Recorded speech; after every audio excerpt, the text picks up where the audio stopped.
Hello everyone, good morning. Welcome back to my channel Susmita's time story. I hope তোমরা সকলেই ভালো আছো আর আমিও বেশ ভালো আছি। আজকের দিনটা হচ্ছে বুধবার আর ঘড়ি কাটা এখন বাজে 10:30। তো এখন থেকে আজকে ব্লগটা তোমাদেরকে সাথে নিয়ে শুরু করছি। আশা করব তোমাদের ভালো লাগবে। তো সকালবেলায় সমস্ত কাজ তো হয়ে গেছে, তারপর সকালকার মতো রান্না করেছি, সেটাও তোমাদের দাদাভাই খেয়ে গেছে। সকালে আজকে জলখাবার করেছিলাম পাস্তা। তো মাম্মা আর তোমাদের দাদাভাই দুজন মিলে খাওয়া দাওয়া করলো। তো বাকি যেটুকুটা রয়েছে সেটুকুটাই আমি এখন খাবো। আসলে আমার মেয়ে পাস্তা খেতে ভীষণ ভালোবাসে, আর এইভাবে ওকে বাড়িতে যা সবজি থাকে সেটা দিয়ে আমি পাস্তাটা ওকে শুকনো শুকনোভাবে করে দিই, যেটা ও ভীষণভাবে পছন্দ করে। আর সবজি দিয়ে করলে কি হয়, পাস্তাটা হেলদি হয় আর পেটটাও কিন্তু অনেকক্ষণ পর্যন্ত ভরা থাকে। তবে আজকে ডিম ছাড়াই করেছি, ঘরে আজকে ডিম ছিল না যদিও।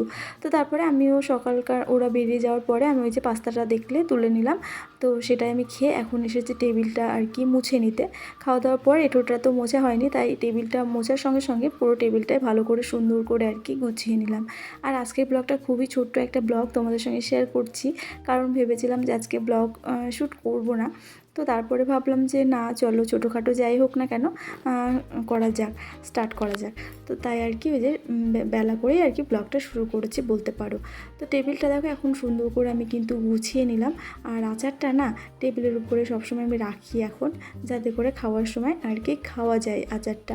আর অন্য জায়গায় রাখলে কি হয় যে যেখানকার সেখানে সেরকমই থেকে যায়, আর মানে ফুরোয়ও না আর খেতেও চায় না। আর টেবিলে থাকলে তোমাদের দাদাভাই নিয়ে নিয়ে খায়। তো তারপরে আমি টেবিলটাকে গুছিয়ে বাসন কটা ছিল সেটা মেজে নিয়েছি। আর তোমাদের দাদাভাই এই যে চুনো মাছ এনেছিল সেটাকে কেটে ধুয়ে এই যে এখন ভেজেও নিয়েছি। আর এখন রান্নাবান্না শুরু করেছি দুপুরের মতো। তো এদিকে উচ্ছে ভাজা বসিয়েছি, আর তার সাথে আমি চা করে নিয়েছি, খাবো হচ্ছে 1 কাপ চা। সকালে যদিও 1 রাউন্ড চা হয়ে গেছে, তো আর একবার মনটা চা চা করলো, তাই আর কি চা করে নিয়েছি। তো এদিকে চা খেতে খেতে আমার উচ্ছে ভাজাটাও হয়ে গেছে। এখন উচ্ছে ভাজা নামিয়ে করবো হচ্ছে আলু বেগুন দিয়ে চুনো মাছের ঝোল। ঝোল বলতে মোটামুটি খুব একটা ঝোল না, ওই গামাখা তরকারি আর কি বলতে পারো। তো সেটাই এখন বসাচ্ছি। আর আজকে হচ্ছে খুবই একটা স্পেশাল দিন, সেটা হচ্ছে আমাদের ছোট মাম্মাম মানে মিঠির হচ্ছে জন্মদিন, বার্থডে। তো আমি জানি না যে সেভাবে ওরা অ্যারেঞ্জমেন্ট করেছে কি না। তোমরা তো জানোই যে আমরা এখন আলাদা, মানে অনেক দিন থেকেই আলাদা। তো সেই জন্য ওরা ছোট্টখাটো অ্যারেঞ্জমেন্ট করেছে, বাট সেটা আমি জানতাম না সকাল থেকেই। তো তারপরে আমাকে দুপুরে বললো যে রাত্রে রান্নাবান্না করতে হবে না। তো সেই জন্য আমি দুপুরের মতোই এই যে রান্নাবান্না করেছি। রাত্রেবেলায় আর কি সেলিব্রেশনটা করা হবে, তবে খুব একটা ওরা বড় যে আয়োজন করেছে সেটা নয়, ওই বাড়ি আর কি ঘরোয়াভাবে যেটুকুটা করা যায়। তো এই হয়েছে ব্যাপার। তো সেই জন্য আমি একটু ঝটপট রান্নাবান্না করছি। একটুখানি বাজারে বেরোনোর আছে, আর এখন তো বৃষ্টি বর্ষার দিন, কখন যে বৃষ্টি শুরু হয়ে যাবে বলা যাচ্ছে না। আর বৃষ্টির মধ্যে বাইরে বেরোতে একদমই ভালো লাগে না। তো সেই জন্য যতটা তাড়াতাড়ি হয় আর কি রান্নাটা কমপ্লিট করে আমি আর কি বাজারে যাব। তো তোমাদের দাদাভাই ছুটি দেয়নি, তো সেই জন্য ওর আজকে ডিউটি আছে, ও ডিউটিতে চলে গেছে। তবে ও চলে আসবে বিকেলে, মানে যেমন টাইমে আসে আর কি। আর আমার এদিকে কিন্তু তরকারিটা হয়ে গেছে। আর চুনো মাছের এরকম মানে আলু বেগুন দিয়ে বেশ ভালোই লাগে, একটু ঝোল ঝোল টাইপের করলে বা চাল কুমড়োর মধ্যে দিয়ে রান্না করলে, একটু শুকনো মতো করে রান্না করলেও ভালো লাগে। তবে যেহেতু আমি আজকে আর অন্য কোনো তরকারি করিনি, তাই আমি একটু ঝোলই করেছি বলতে পারো। তবে খুব একটা যে ঝোল করেছি তাও নয়। আর কিছুটা ভাজা মাছও রেখে দিলাম, যেটা মামাম খাবে, ও ভাজা মাছ খেতে ভীষণ পছন্দও করে। আর বাচ্চারা দেখবে ঝোলের থেকে ভাজা মাছ খেতে একটু বেশি ভালোবাসে। তো রান্নাবান্না আমার হয়ে গেছে, আর এখন আমি গ্যাসটাকে সুন্দরভাবে মুছে নিচ্ছি। আর বাইরে কিন্তু প্রচণ্ড পরিমাণে মেঘ করেছে। ভাবছি যে আদৌ মানে বাজারে যেতে পারবো তো। তো তোমাদের দাদাভাইকে বললাম যে আসার সময় কিছু একটা নিয়ে এসো। তো বললো যে আমার আজকে সময় হবে না, তুমি যেও, গিয়ে নিয়ে এসো। তো সেই জন্য আরও চাপটা আর কি বেড়ে গেছে।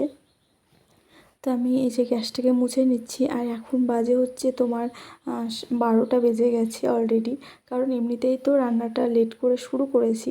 সকালে অবশ্য ভাতটা নামিয়েছিলাম, কিন্তু তরকারিগুলো করতে একটু দেরি হয়ে গেল। তো তারপরে এখন আমি এই যে পুরো রেডি হয়ে গেছি, ফাইনালি রেডি হয়েছি। আর এদিকে এই যে মামামও রেডি হয়ে গেছে দেখো। আর রেডি হওয়ার পরে কিন্তু যেই না মানে বেরোবো, ঘরটা লক করেছি, আর অমনি কিন্তু অঝোরে বৃষ্টি শুরু হয়ে গেছে। কি আর করব, আবার ঘরটাকে খুলে এই যে ঘরের মধ্যে বসে রয়েছি। তো বেশ মানে অনেকক্ষণই বৃষ্টি হলো, 1 ঘন্টা ধরে রেডি হয়ে ঘরের মধ্যে বসেছিলাম। তারপরেও হালকা হালকা বৃষ্টি পড়ছিল। বৃষ্টিটা শেষ হওয়ার কোনো নামই নিচ্ছিল না।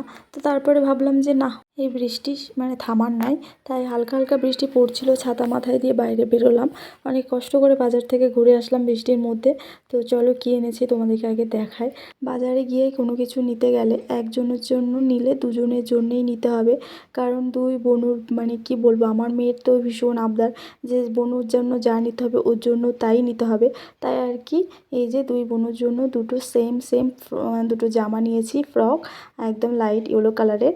আর এখন ফাইনালি বিকেল মানে সন্ধ্যার সময় ওরা দুই বোনও রেডি হয়ে গেছে। ওদেরকে কেমন লাগছে তোমরা একবার কমেন্ট করে জানিও, আর জামাগুলো কেমন হয়েছে। তো এই হচ্ছে আমাদের বার্থডে গার্ল মিঠি রানী। তো ফাইনালি আমাদের বাড়ি গেস্টরাও চলে এসেছে। আর এখন বাজে হচ্ছে 8টা মতো, আর এখন কেক কাটিং হবে। ওর বয়স তো খুবই ছোট, 2 বছর, তাই ও ভীষণ মানে হই হুল্লোড় দেখে ভয় পাচ্ছিল। কোনো মতে ও কেকটাকে মানে কেটেছে আর কি, দৌড়ে পালিয়েছে তারপর। তো এই যে ফাইনালি কেক কাটিং হয়েছে। তো তারপরে আমি আর কোনো রকম ভিডিও শ্যুট করতে পারিনি। তারপরে খাওয়া দাওয়া হয়েছে, অনেক হই হুল্লোড় মজা হয়েছে। তো সিম্পলের মধ্যে বেশ ভালো মজা হয়েছে বলতে পারো। তো এই ছিল মোটামুটি আজকে খুবই ছোট্ট একটা ব্লগ। তো তোমাদের সব মিলিয়ে কেমন লাগলো অবশ্যই একটা কমেন্ট করে জানিও। যদি বন্ধুরা তোমরা আমার চ্যানেলে নতুন হয়ে থাকো তাহলে চ্যানেলটা সাবস্ক্রাইব করে পাশে থেকো। আর ভিডিওটা ছেড়ে যাওয়ার আগে অবশ্যই একটা লাইক করে যেও, কারণ তোমাদের করা একটা লাইক আমাকে পরবর্তী ব্লগ বানাতে অনেক অনেক বেশি মোটিভেট করে। সো গাইস, দেখা হচ্ছে পরবর্তী ব্লগে। সবাই ভালো থাকবে, সুস্থ থাকবে, আর অবশ্যই আমার সাথে থাকবে। Tata, good night.